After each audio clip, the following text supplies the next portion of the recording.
कहा कि हमारे यहाँ कोई भी अब खाद नहीं डालेगा। खाद मंगा रहे हैं चाइना से। किसानों ने प्रयोग किया नहीं और डाल दिया ये वाला खाद। अब महंगाई वैसे बढ़ गई थी, श्रीलंका बर्बाद हो गया। लाठी डंडा लेके और राष्ट्रपति के भवन में घुस गए लोग। तो कैसे शेख हसीना भाग गई। यहाँ पर हम लोगों ने अपना पेट्रोलियम डिपो रखा है, यानी पेट्रोलियम रिजर्व का जो था, ये पर्यटन भी यहाँ बहुत ज्यादा होता था।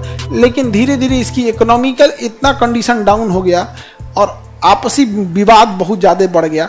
उसके बाद यहाँ के श्रीलंका के राष्ट्रपति को किसी ने बोल दिया, तो यहाँ पे एक डिसीजन लिया यहाँ के प्रधानमंत्री ने। कहा कि हमारे यहाँ कोई भी अब खाद नहीं डालेगा, यूरिया पोटास कोई भी रासायनिक खाद नहीं डालेगा, किसान ये सब नहीं डालेगा। हम गाय के गोबर से बना हुआ खाद मंगा रहे हैं चाइना से। उतना गाय कहाँ है जो उतना गोबर से यहाँ पे चाहे हो गए, उसके यहाँ ना ज्यादा होगा यहाँ पे।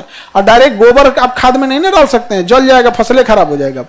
पहले उसमें सड़ाना पड़ता है, 15 दिन तक उसको पानी डालना पड़ता है, फिर 30 दिन तक उसको उस गोबर को फिर कीड़े वो केचुआ खाता है, फिर उस केचुए का गोबर होता है। एक्चुअल वो गाय का नहीं होता है। गाय गोबर कौन खा जाएगा? केचुआ। केचुआ गोबर क्या हो जाता है? वर्मी कंपोस्ट होता है, वो बहुत अच्छा फसल होता है।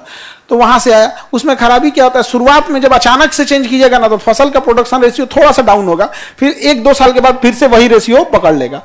तो इसने क्या किया कि हल्ला कर दिया कि रासायनिक खाद का प्रयोग नहीं होगा। किसानों ने प्रयोग किया नहीं और डाल दिया ये वाला खाद। इससे पैदावार हो गई कम, और पैदावार कम हुआ और महंगाई वैसे बढ़ गई थी, इंटरनल क्राइसिस इतना बढ़ गया। और चाइना से जो खाद आया था उसमें कीड़े पाए गए थे, वो और खेत को खराब कर दिया, नाश दिया। पूरे भारत, पूरे अपने देश में खराब खाद छिटवा दिया। और चाइनीज वायरस कोरोना टाइप का था, पूरे खेत में घुस गया।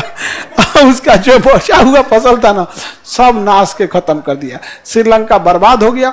और उसके बाद वहां धार्मिक उन्माद और फैल गए, सब राजनीतिक संकट आ गया। सारे लोग हंसुआ, पिलास, थरिया, लोटा, बेलचा, कुदारी, लाठी डंडा लेके और राष्ट्रपति के भवन में घुस गए लोग। राष्ट्रपति भाग गया, उसका ये कपार फोड़ दे तो भाग यहाँ से, भाग गया उसका यहाँ पे।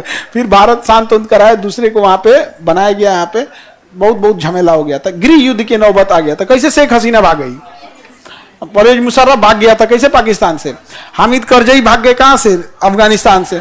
तो पब्लिक वहां पे क्या हो जाती है, भगा देती है। श्रीलंका में ट्रैंकोमाली, ये है आपका ट्रैंकोमाली। क्या है? ट्रैंकोमाली। यहाँ पर हम लोगों ने अपना पेट्रोलियम डिपो रखा है, यानी पेट्रोलियम रिजर्व। हम लोग पेट्रोलियम यहाँ भी रखेंगे, उसका भाड़ा देंगे श्रीलंका को। भाड़ा किसको देंगे? श्रीलंका। ये कई बार रखा जाता है दूसरे देश में, कई बार हमारे ऊपर अटैक हो जाएगा तो वो कम से कम वहां तो रहेगा। लेकिन सोचो ना, जो भारत पे अटैक करने की हिम्मत रखता होगा श्रीलंका में भी कर सकता है। लेकिन जरूरी नहीं कि केवल अटैक ही हो, कई बार दुर्घटनाएं हो जाती हैं, आग लग जाता है, ये हो जाता है। तो उसमें क्या है ना, इसे बचा के रखा है तो स्ट्रेटेजिक यूज हो जाता है। समझ में आ रहा है कि नहीं आ रहा है? तो हम लोग ने अपना पेट्रोलियम डिपो कहाँ